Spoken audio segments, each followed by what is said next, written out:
신명기 8장 3절 보겠습니다. 너를 낮추시며 너를 줄이게 하시며 또 너도 알지 못하며 내 조상들도 알지 못하던 만나를 내게 먹이신 것은 사람이 떡으로만 사는 것이 아니오 여호와의 입에서 나오는 모든 말씀으로 사는 줄을 내가 알게 하려 하심이니라. 아멘. 한 군데 더 보겠습니다. 신약성경 마태복음 4장 4절입니다. 예수께서 대답하여 이르시되 기록되었으되 사람이 떡으로만 살 것이 아니오 하나님의 입으로 나오는 모든 말씀으로 살 것이니라 하였느니라 하시니. 아멘. 사람들이 살아가면서 나이가 들수록 건강에 대한 관심이 많습니다. 한번 생각을 해보겠습니다. 사람의 몸 중에서 어느 부위가 제일 중요할까요? 자기가 특별히 어디 아픈 데가 있으면 그게 중요하다고 생각을 할 겁니다. 우리 온 몸을 구조로 이렇게 보게 되면은 제일 중요시 여기고 있는 머리, 뇌 부분이 있고 호흡기관, 소화기관, 또 혈액기관, 신경기관, 보고 듣고 느끼는 기관, 그리고 또 있죠. 뼈, 심줄, 살, 가죽. 그 중에서 어디가 제일 중요할까요? 어디가 제일 중요하다고 생각하시나요? 한의학에서는 우리 안에 있는 내장을 말할 적에 오장육부로 이렇게 표현을 합니다. 간장, 심장, 비장, 췌장, 췌장이 비장이죠. 폐장, 허파라고 그러죠. 그리고 신장, 콩팥을 말합니다. 그리고 위장, 소장, 대장, 담낭, 방광, 그리고 그렇게 특별하게 딱 부러지게 보이는 건 아니지만 3초라고 그래가지고 림프관을 말하고 있습니다. 그러니까 호흡기관부터 비뇨기관까지 총틀어서 연결되는 기관을 말하고 있습니다. 글쎄요, 그 모든 인간에 있는 그 뼈가 중요한지, 뼈는 그냥 몸을 지탱하고 있다고만 생각했는데 아니더라고요. 뼈, 즉 골수에서 적혈구가 생산이 되어집니다. 아주 인간에게 중요한 그 생산되거든요. 그러면은 뇌사 상태가 되면 모든 장기가 다 건강하더라도 식물인간이 되잖아요. 뇌가 제일 중요하다. 근데 아니에요. 내장, 소장에서 그 뇌에 필요한 단백질을 만들어내고 있다는 것을 알게 됩니다. 거의 90% 이상을 소장에서, 장기에서 만들어냅니다. 그러니까 의학에서는 내장을 제2의 뇌라 할 정도로 중요한 부분을 차지하게 됩니다. 그렇게 따지면은 어디가 더 중요하다 하고 딱 부러지게 말할 거 어려운 것 같아요. 제가 아는 목사님 한 분은 최근에 위암에 걸려서 초기에 발견해가지고 위를 좀 한 3분의 1좀 잘라냈어요. 지금 건강한 모습을 유지해가 나가고 있는데 그분은 지금 식사를 잘 못합니다. 그분은 그럽니다. 먹는 게 소화기관에 제일 중요하다고 그래요. 먹는 걸 제대로 못 먹으니 살맛이 안 난다고 그래요. 그렇습니다. 눈이 안 보이는 사람은 눈이 중요하다고 그럴 거고 귀가 잘 안 들리는 사람은 그래도 잘 들어야 살지 이거 어디 살겠냐고 그럽니다. 그러니까 우리 온몸은 어느 기관 하나를 소외할 수 없을 만큼 다 중요한 것을 보게 되면 누가 그렇게 만들었나요? 하나님이 그렇게 만드신 줄로 그렇게 압니다. 그런데 장기는 아니면서 중요한 것이 이거 핏줄이에요. 사람의 핏줄은 동맥과 정맥으로 나눠지는데 동맥은 파에서부터 피가 품어서 나가는 쪽을 말하고 그래서 더럽혀진 피가 다시 돌아오는 것을 정맥이라고 그러죠. 그런 동맥 말고 실핏줄, 모세혈관이라는 것도 있습니다. 우리 몸에 갖고 있는 실핏줄하고 동맥하고 정맥하고 피가 통하는 모든 그 길이를 다 재면은 몇 킬로나 될까요? 그 길이가 얼마나 될까요? 들어보긴 들어봤는데 12만 킬로 정도 된다고 그랬는데 몸집에 따라 좀 달라지겠습니다. 지구의 둘레가 4만 킬로니까 우리 핏줄을 다 합하게 되면은 지구를 좀 작은 사람은 2바퀴 반, 좀 큰 사람은 3바퀴 돌 정도의 긴 거리를 가지고 있다. 이 말도 안 되죠. 그걸 우리 몸에 담고 있다는 말입니다. 그만큼 중요한 것을 보게 됩니다. 늘 제가 말씀드리지만은 우리 몸의 모든 몸의 구조는 세포라는 것으로 구성되어 있습니다. 이 세포의 수가 얼마나 되냐 그러면은 의사들마다 좀 쉬어본 적이 않았으니까 쉬어본 적이 없잖아요. 너무 작으니까. 그래서 컴퓨터에 물어봐가지고 대답을 하는데 30조 개에서 어떤 경우에는 100조까지 간다고 그래요. 그러면 그게 숫자가 얼마나 많아요? 그러면 셀 수 없는 것이 많은 것입니다. 그런데요, 그 세포는 뭐냐면 하나의 독립되어 있는 살아있는 움직이는 것입니다. 근데 세포를 분석을 해보면 그게 핵으로 구성되어 있거든요. 그 핵을 구성하고 있는 요소를 조사를 해봤더니 현대의학에서는 그걸 DNA라 그렇게 말을 하고. 근데 그 DNA보다 먼저 구성하고 있던 것이 있었다고 그래 학자들이 말합니다. 그 DNA가 생기기 전에 DNA를 구성하고 있는 물질이 있는데 그게 RNA라고 그러고. 사전 찾아보면 그 RNA가 나와요. 근데 이 RNA는 혼자 독립적으로 뭔가 결정할 수 있는 건 아니에요. 그런데 바이러스는 DNA에 역사하는 게 아니고 RNA에만 접근을 하게 됩니다. 바이러스는 독립된 생명체가 아니기 때문에 어느 숙주에 붙어서 활동을 해가지고 다른 장기를 망가뜨리는 일을 하는 거거든요. 다시 말씀드리면 DNA는 설계도라고 할 정도가 되고 RNA는 그 설계도에 의해서 뭔가 물질을 만들어내는 요소가 되어집니다. 그런데 이것이 구체적으로 우리 몸에 영향력을 끼치려고 그러면은 거기에 필요한 것이 있습니다. 그게 뭐냐면 염색체라고 하는 것이에요. 염색체는 식물에도 있고 다른 동물에도 있습니다. 사람이 갖고 있는 염색체 숫자나 식물의 감자의 염색체 숫자가 똑같다고 그래요. 근데 이 염색체가 활동을 어떻게 하냐 그러면은 이게 실타래 같이 이게 생겼는데 그저도 그림으로만 봤잖아요. 실타래 같이 생겼는데 그 길이가 2m 정도 된다고 그래요. 근데 이게 평상시에는 스프링 마냥 이렇게 폭 짜부러져 있다고 그래요. DNA가 유전되거나 사람 몸에서 어떤 활동을 하려고 그러면은 이 염색체가 활동을 하는 과정에서 생겨나는 거거든요. 그러면 이게 짜그러져 있다가 이게 탁 퍼져 나올 적에 어떤 몸의 신진대사를 일으키고 어떤 영향력을 미치게 된다는 거거든요. 그런데 이게 언제 활성화되냐 그러면은 우리말로 하게 되면 기분 좋을 때. 그러니까 성경에 말씀된 대로 항상 기뻐하라는 말씀은 우리 몸에 아주 중요한 활동력을 제공하는 요소가 된다는 것을 알게 되어집니다. 그런데 보세요. 사람의 세포가 30초 이상 되어진다는 독립적인 개체 안에 DNA가 들어있고 그 DNA 분석해봤더니 그게 활동하려고 그러면 염색체가 있어야 되는데 이 염색체에는 같은 염색체, 쌍염색체라고 그러죠. 남자, 여자 똑같이 갖고 있는 게 44개. 그리고 2개의 염색체가 한 조를 이루고 있는데 그럴 때가 다른 염색체라고 말합니다. 그게 성을 이루고 있는 염색체가 되어집니다. 그래서 남자에게는 XY 염색체가 있고 여자에게는 XX 염색체가 있어서 남녀가 구별되는 거거든요. 그렇다고 그러면은 이 염색체 길이가 길겠느냐? 이거는 우리 인간의 눈으로 상상할 수 없는 귀중한 것이 되어집니다. 그런데요, 이 염색체가 언제 이렇게 활동성 있게 그게 최고적으로 이렇게 쫙 늘어나게 되느냐 하게 되면 아까 말씀드린 기분이 좋을 때 언제 기분이 좋으나요? 이렇게 물어보면은 사람마다 다릅니다. 그래서 어떤 그 문학가가 쓴 책을 봤는데 남자의 경우를 들었습니다. 이발을 하라. 하루가 기분 좋을 거다. 새 집을 지어서 이사를 가거나 새 자동차를 사라. 그러면 한 달은 기분 좋을 거다. 사랑하는 사람을 만들어라. 애인이 생기면은 1년은 기분 좋을 거다. 글쎄 요즘은 1년도 안 가는 것 같아요. 1년도 되기 전에 치고받고 싸우고 신혼여행 가서도 싸우고 이혼한 사람 보게 되면 1년도 안 가는 것 같아요. 그러면은 세상에 어떤 경우에 이 염색체가 활성 있게 움직일 수 있게 되겠느냐 하는 것은 사실은 창조주 하나님께 물어봐야 정답이 나오는 줄로 믿습니다. 우리 잘 알고 있는 대로 우리 이상구 박사라는 분이 계십니다. 아시죠? 그 자연식품을 먹어야 건강하다를 강조해가지고 한국에 상당히 인기를 끌었던 분인데 그분이 원래 안식교 교인이에요. 그런데 그 안식교를 수십 년 동안 섬기고 있다가 팽개치고 지금 기독교로 넘어왔거든요. 그 기독교로 넘어온 동기를 그분이 직접 요즘도 강의를 하고 다니십니다. 나이가 많지만은 아주 또렷하게 기억하고 있고 말씀을 증거하는데 그분의 간증을 들어보면은 이런 결과를 가지고서 기독교로 전환하게 된 거예요. 안식교의 교리는 사람이 죽기 전에 자기 모든 죄를 다 해결하고 하나님 앞에 가야 구원을 받는다고 가르치는 교리예요. 그래서 그들은 정직해야 된다. 착하게 살아야 된다. 그걸 유지해야 된다. 그래가지고 우리나라에선 제일 거짓말 안 하는 사람들 안식교 교인이라고 그래요. 안식교 교인은 정직하다. 왜냐하면 착하게 살아야 정직해야만 구원을 받는다고 가르치는 교리이기 때문에 그렇습니다.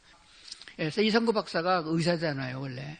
근데 안식교 교인 중에서 한 40, 50대 되는 아주머니 하나가 집사인데 자기네 교단에 속해 뿌리니까 진찰을 받으러 왔는데 그분이 암에 걸린 거예요. 살 길이 없습니다. 죽으면 절망 속에 있게 된 겁니다. 그러니까 이제는 다른 해결이 없고 어떤 방법으로도 그 암을 고칠 수 있는 길이 없는 절망적인 상태에서 마지막으로 이상구박 탁소로 와서 물었습니다. 나는 이대로 죽는 것이 정한 이치고 당연한 거다면은 나는 천국엔 못 가겠네요. 그동안에 배워온 교리로 보게 되면 나는 지은 죄가 너무 많아서 이걸 내가 해결할 수도 없고 착하게 산 적이 없어갖고 천국엔 못 가겠네요. 그런데 기독교에서 말하기는 아무리 지은 죄가 많아도 회개하면은 예수 그리스도를 믿으면 구원받는다고 하는데 그게 맞나요? 하고 물어본 거예요. 그래서 이상구 박사가 들은 대로 아는 대로 안식교의 교리는 그렇지만은 기독교에서는 예수를 믿으면 예수님이 십자가에서 모든 죄를 다 대속해 줬기 때문에 그거 믿으면은 구원받아 천국에 갈 수 있다고 그렇게 한다고 가르쳐 준 거예요. 그러니까 그 여자가 눈이 반짝 띄면서 그럼 나는 기독교로 가겠다고. 그 예수를 믿겠다고. 그런데 그 양반이 한 6개월 지나부터 몸이 회복돼가지고 완전히 건강한 모습으로 살아났어요. 진찰을 해봤더니 암이 다 없어져 버린 거예요. 그 기적을 보고 그 여자 아주머니가 할렐루야 한 게 아니라 이상구 박사가 할렐루야 한 거예요. 아, 하나님 살아계시는구나. 기독교로 가야 돼. 기독교로 전환해버린 거예요. 지금 완전하게 예수 그리스도를 영접하고 하나님의 성령인도를 따라가서 정말 살아계신 하나님 지금도 역사한다. 그렇게 지금 강의를 하고 다니는데 그것만 전하는 것이 아니라 의학적으로 그 원인이 어디 있냐를 밝히고 있는 줄 압니다. 무슨 말인가 하면은 이 염색체가 언제 짜그러져 있다가 확 펴지느냐. 기쁨이 충만할 때 그게 어디서 오느냐. 소망이 있을 때, 꿈이 있을 때라는 것입니다. 사람이 절망적일 적에는 이게 짝으로 들어가지고 우울하게 된다는 거예요. 그러니까 내가 머리가 우울한 것이 아니라 이미 내 속에 있는 DNA를 이루고 있는 염색체가 짝으로 들어가지고 활성화되지 않기 때문에 그게 우울해지고 세상 살기 싫어서 자살한다는 겁니다. 그런데 거기에 무슨 희망이 있느냐. 세상에서 사랑에 실패하고 가정에 실패하고 사업에 실패하고 세상에 정치 꼬라지를 보면 살맛이 안 난단 말이에요. 그러니까 이 염색체가 다 짝으로 들어가지고 이게 활성화가 안 된다는 거예요. 이게 시킬 수 있는 방법이 없는데 이게 꿈을 주고 희망을 줘야 되는데 이게 무슨 방법이냐. 성경에 기록된 대로 여호와께로 돌아오라. 내가 너희를 용서하리라. 내가 너희를 사랑하고 있노라 하는 하나님의 메시지가 들어갈 적에 그 속에 있는 염색체가 활성화돼가지고 모든 질병을 이기게 된다는 거예요. 그러니까 이 논리를 창조하신 하나님, 인간을 창조한 하나님이 그리 만들어 놓기 때문에 인간은 그 하나님의 진리를 따라가는 것이 가장 필요하다. 이 세상에 희망이 없고 꿈이 없고 죄를 져서 감옥에 갇혀 있고 내일 모레 죽을 수밖에 없는 이런 환경에 빠져 있는 사람들, 암에 걸려서 치료가 되지 않고 모든 질병 때문에 보험을 수십 개씩 들어놔도 편하지 않는 이런 상황 속에서 하나님의 말씀을 들으면 그분이 나를 치료하리라, 그분이 나를 자유케 하리라, 우리를 영생의 세계로 하나님의 데려가려는 이 소망적인 하나님의 메시지를 주는 것이 필요하다고 그렇게 분명히 믿는 것입니다. 그러므로 이 복음은 죽은 다음에 천국에 가는 것뿐만 아니라 이 세상에서 우리에게 정말 필요하고 우리를 활성화시키고 우리를 행복하게 만들고 기쁨 충만하게 만든 저절로 찬양이 나오게 하고 감사가 나오게 하는 요소가 우리 안에 들어있다는 사실을 믿으셔야 하는 것입니다. 자, 이제 그러므로 오늘 성경 제가 본문 말씀드린 대로 신명기 8장은 이스라엘 백성이 애굽에서 나와서 가나안 땅으로 들어갈 때에 모세가 이 말씀을 주신 것입니다. 사람은 하나님의 이루는 말씀으로 산다. 그러니까 희한한 역사, 전에도 없었고 후에도 없던 만나를 먹고 있었어요. 그 만나가 종합영양제 아니겠어요? 그것만 먹고 살았으니까. 그러면은 그게 어째서 그런 일이 나느냐? 이건 인간이 해석할 수 없는 거예요. 하나님이 주신 것이다. 그와 같이 우리가 주기도문 하지만 너희가 일용할 양식은 하나님이 주시는 것이다. 우리가 아무리 먹으러 쌓아놨다 할지라도 오늘 밤에 내 영혼을 도로 찾아가면 누구 것이 되겠느냐? 하나님 말씀 우리가 기억하게 됩니다. 그러니까 하나님이 말씀으로 살아야 되는데 말씀을 멀리한다는 이 말씀은 곧 하나님이라 요한복음 1장에 말씀하고 있습니다. 말씀을 멀리하는 것은 하나님을 멀리하는 거예요. 음식을 찾는 것 이상으로 말씀을 찾아야 됩니다. 음식이 소중하게 여기는 것 이상으로 소화기관을 소중하게 여기는 것보다는 말씀을 듣는 귀가 열려야 되겠고 말씀에 아멘하는 훈련이 잘 돼야 된다고 그렇게 믿습니다. 사람은 무엇으로 사는가? 톨스토이의 작품 중에 그런 제목이 있어요. 사람은 무엇으로 사는가? 그 작품에서는 간략하게 이렇게 되어 있습니다. 하나님의 천사가 하나님의 명을 받아서 세상의 사람의 영혼을 데려가게끔 죽는 거예요. 영혼을 데리러 보냈는데 하나님의 명을 받아 천사가 가니까 기가 막힌 거예요. 어느 아주머니가 쌍둥이 아기를 배갖고 그 아기를 날 때가 아닌데 난산이 돼가지고 아기가 나오는 거예요. 그런데 하나님께서 그 천사를 통해서 그 여자 데려오라는 거예요. 천사가 생각하니까 그냥 해도 너무한 거예요. 하나님. 그래서 하나님께 좀 반기를 들었습니다. 하나님, 이게 말이 됩니까?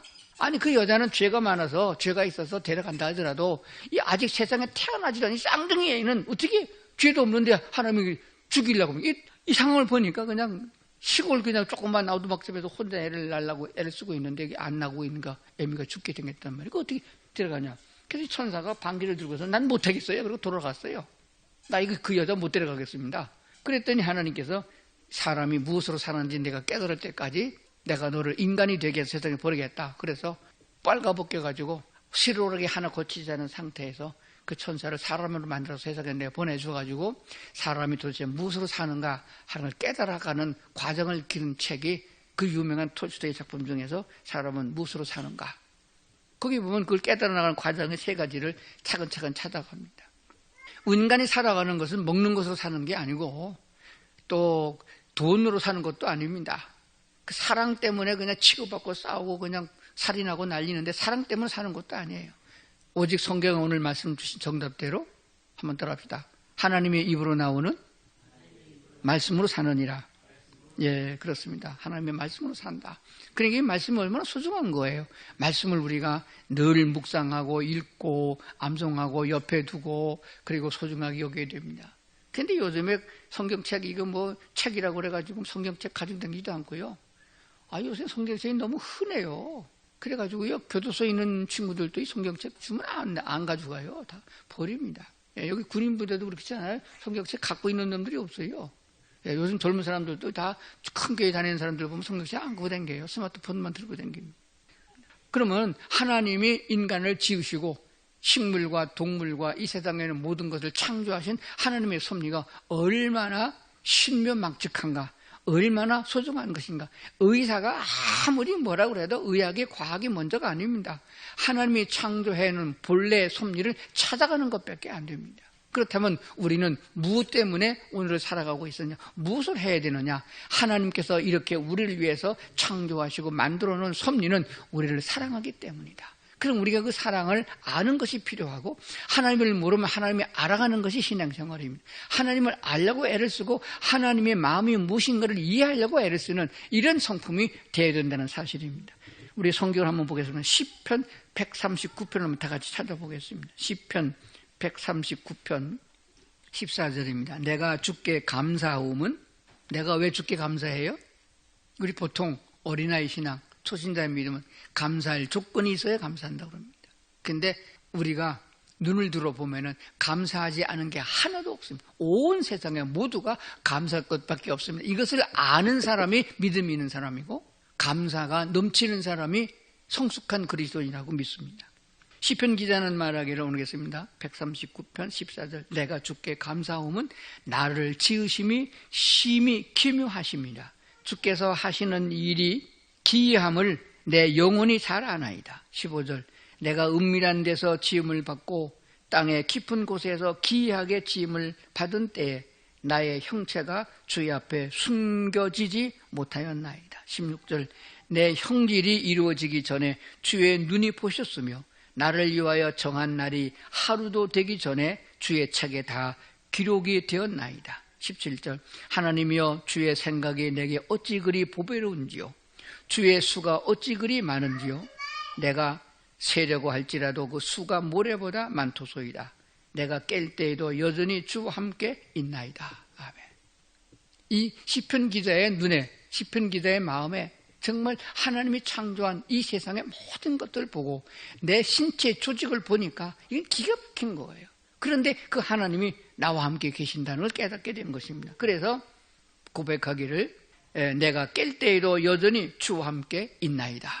그런데 어찌 주를 내가 거역하고 주님이 없는 것처럼 내 멋대로 살려고 하겠느냐 하는 것입니다. 이런 어리석은 자가 되지 말고 만물을 보면서 꽃 한 송이를 보더라도 하나님을 찬양할 수 있는 내 몸의 신장기관, 내 몸의 모든 구조가 어디 하나 아프고 어디 하나 망가질 때에도 하나님을 생각하는 자들이 되어야 된다고 믿습니다.